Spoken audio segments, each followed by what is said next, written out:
Hello and welcome to Red Gaming Tech for yet more of your daily gaming news here on the 3rd of September with myself, Amata.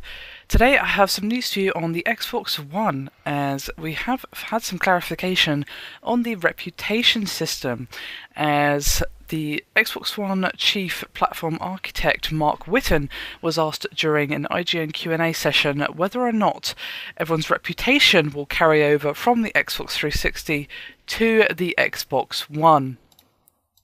And I've got his official response here, which is, quote, "We will not carry over any of the 360 reputation scores into the new Xbox One reputation system.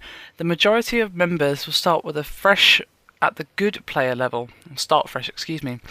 He did also make clear, though, that if you have more recently gotten a black mark against your account, if you're a more recent troublemaker, you will not be receiving this privilege. And if you've find yourself in this category, you will instead begin with a needs work reputation level. And when he explained it, he said, quote, "We'll be working with Xbox Live enforcement team that has identified a small subset of members that have recently had enforcement actions taken against them.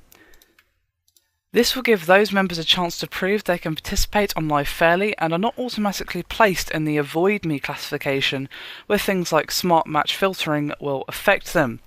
Now, obviously, I've already covered the Xbox One's new system in a previous video, but basically it's, as Whitten touched on, you will either be, normal player, no notifications or anything like that, avoid me, and then the final one.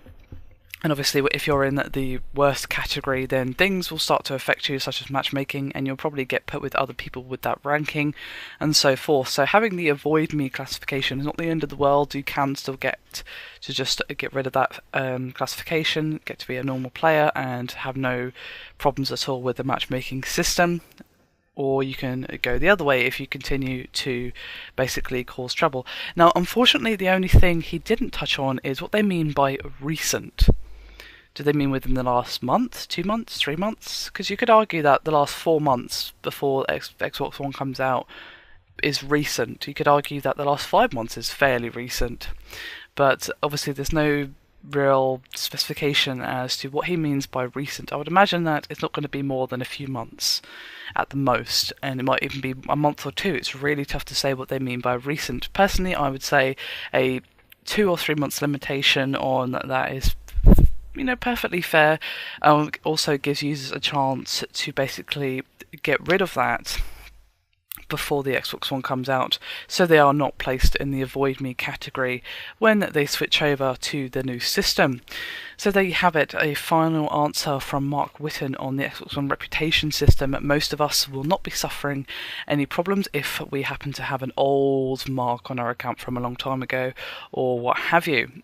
But if you had a recent infringement on your account, then now might be the time to basically think about the effect it will have on your future console gaming on the Xbox One.